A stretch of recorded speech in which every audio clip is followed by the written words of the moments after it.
विधान परिषदेच्या जागांबाबत जवळपास ठरलंय। पुणे, नाशिक, संभाजीनगर या 3 जागांवर चर्चा सुरू। मुंबईत तोडगा काढणार मुख्यमंत्र्यांचं विधान।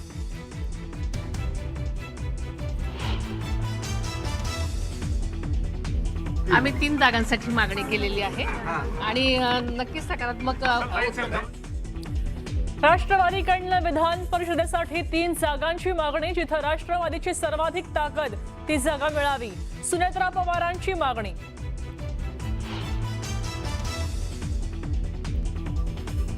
विधान परिषद निवडणुकीसाठी महाविकास आघाडीचं जागा वाटपाचं सूत्र ठरलं। काँग्रेस 7 ते 8, ठाकरेंची सेना 5 ते 6, तर शरद पवारांची राष्ट्रवादी 3 ते 4 जागा लढवण्याची शक्यता।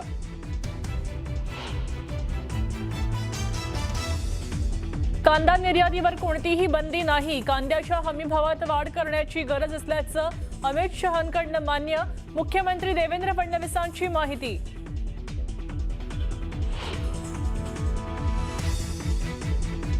आदित्य ठाकरेंच्या पत्रकार परिषदेनंतर मुंबई महापालिकेतील 4 प्रस्तावांना स्थगिती। एका प्रस्तावाच्या विरोधात ठाकरेंची सेना आणि शिंदेंच्या सेनेचे नगरसेवक 7-7।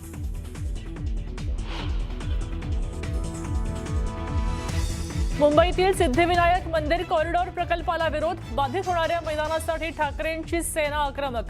नर्मदा टँक मैदानावर प्रस्तावित पार्किंगला स्थानिकांचा विरोध।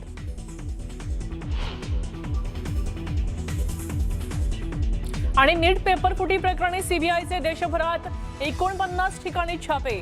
अनेक महत्त्वाचे दस्तऐवज, लॅपटॉप आणि मोबाईल फोन जप्त, तर आरोपी डॉक्टर मनोज शिरोलेला 5 दिवसांची सीबीआय कोठडी। वळूयात पुढच्या बातमीकडे। राष्ट्रवादी काँग्रेसच्या बैठकीत अंतर्गत नाराजी उघडपणे समोर आली आहे। सुनील तटकरे यांनी पक्षातील घडामोडींवर भाष्य करत टीकेचं धनी फक्त आम्हीच का व्हायचं असा थेट सवाल वरिष्ठ नेतृत्वाला केलाय। पक्ष एकसंघ ठेवण्यासाठी आम्ही आणि प्रफुल्ल पटेल यांनी भूमिका बजावली, मात्र संकटाच्या काळात कुणीही बचावासाठी पुढे आलं नाही अशी खंत त्यांनी व्यक्त केली आहे। विशेष म्हणजे तटकरे बोलण्यापूर्वीच पार्थ पवार बैठकीतून बाहेर पडल्याने चर्चांना आणखी उधाण आलंय। तर या बैठकीला प्रफुल्ल पटेल अनुपस्थित होते। मुंबईत असूनही प्रफुल्ल पटेल हे बैठकीला अनुपस्थित असल्यानं चर्चा सुरू झाल्या।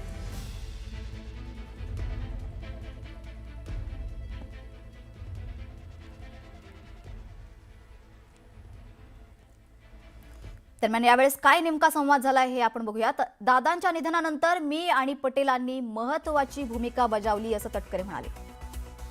तर पक्ष सुनेत्रा पवारांच्या हातात दिला, पक्ष एकसंघ ठेवणं यात महत्त्वाची भूमिका बजावली। त्यानंतर आमच्या दोघांवर टीका झाली। टीका सुरू असताना आमच्या बचावासाठी पक्षातून कुणीच पुढे आलं नाही।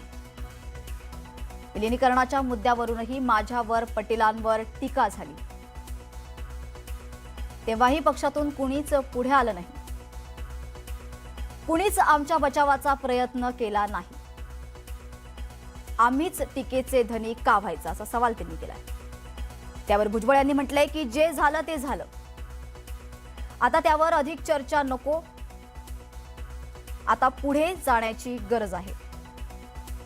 त्यावर तटकरे म्हणाले की मी यावर बोलणार, याबाबत आता स्पष्टता यायला हवी।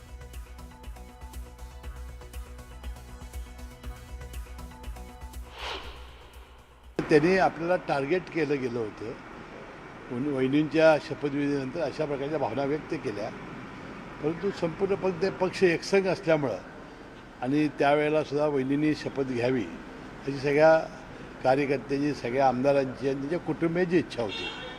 त्यामुळं त्यावेळेला ह्या दोघांना फक्त टार्गेट करण्याचा प्रयत्न करण्यात आला, याबद्दलची खंत त्यांनी व्यक्त केली, हे खरं आहे।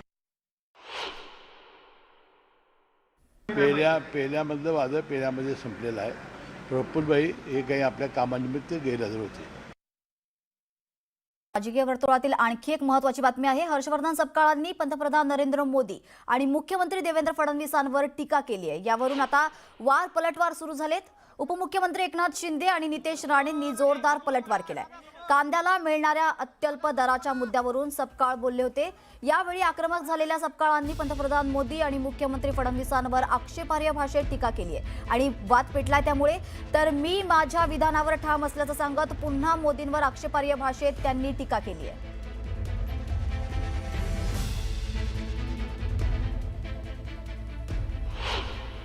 बांगलादेशानं काय केलं? भारत आपल्याला अडचणीत आणतो म्हणून त्यांनी इतर ठिकाणून कांदा घेतला। श्रीलंकेने तेच केलं, इराणने तेच केलं। जो आहे हा सर्व आपल्या शेजाऱ्या पाजाऱ्याशी आणि जगातल्या सर्व लोकांची घेतलेला आहे। हा जोपर्यंत पंतप्रधान पदाच्या खुर्चीवर आहे तोपर्यंत भारताचा कांदा कोणी आयात करायला तयार नाही। यांनी आरोप केलाय ते असली दलिंदर आहेत। असली दलिंदर कोण आहेत? ज्यांनी आरोप केलाय हा सूर्यावर थुंकण्याचा प्रकार आहे का? राजा भोज और का गंगुतेली असा प्रकार आहे आणि म्हणून याचा निषेध करावा तेवढा थोडा आहे। या देशातली 140 कोटी जनता या काँग्रेसला धडा शिकवल्याशिवाय राहणार नाही। मी कुठलाही चुकीचा शब्द हा वापरलेला नाही।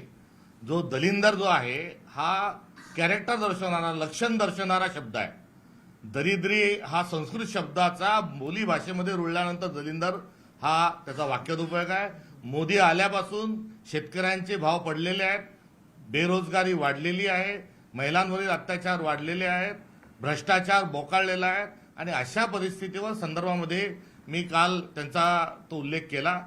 संस्कृत मधला मूळ शब्द हा जर भारतीय जनता पक्षाला खटकला असेल तर नरेंद्र मोदी हे पनोती आहेत हा जरा समजेल अशा भाषेत मी शब्दप्रयोग पुन्हा एकदा या ठिकाणी करतो।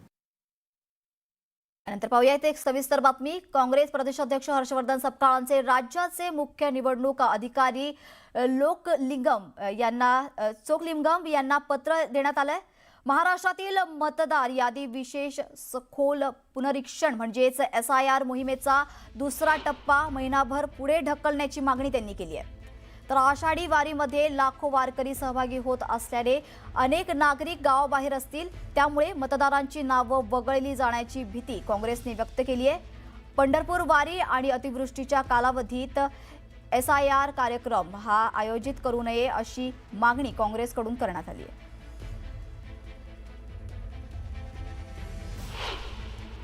या निमित्तानं होणाऱ्या संपन्न होणाऱ्या पालखी महोत्सवाच्या दरम्यानच SIR ची प्रक्रिया ठेवलेली आहे। हे सरकारला माहीत नव्हतं का की या दरम्यानमध्ये महाराष्ट्रामध्ये सर्वात मोठा लोकोत्सव असतो। लोक पांडुरंगाच्या दर्शनाकरता वारीत जातात आणि तोच काळखंड हा SIR करता निवडलाय। याचा अर्थ स्पष्ट आहे की वारकरी मंडळींना त्या मतदार यादीतून त्यांना वगळायचंय। भक्तांना मतदार यादीतून वगळण्याकरता हा भारतीय जनता पक्षाने निवडणूक आयोगाशी हातमिळवणी करून घातलेला घाट आहे आणि हा आम्ही कदापि यशस्वी होऊ देणार नाही। विशेष मतदार यादी पुनरीक्षण अर्थात SIR प्रक्रियेला सर्वोच्च न्यायालयाने मोठा दिलासा दिलाय। न्यायालयाने SIR प्रक्रियेत घटनात्मक वैधता कायम ठेवत ही प्रक्रिया जनप्रतिनिधित्व कायद्याला अधिक प्रभावी बनवणारी असल्याचं म्हटलंय। तसेच बिहारमध्ये सुरू असलेल्या SIR प्रक्रिया मुक्त आणि निष्पक्ष निवडणुका घेण्याच्या घटनात्मक जबाबदारीपासून विचलित करणारी नसल्याचंही सर्वोच्च न्यायालयाने स्पष्ट सांगितलंय। या निर्णयामुळे निवडणूक आयोगाच्या अधिकारांना मोठा आधार मिळाल्याचे मानलं जातं।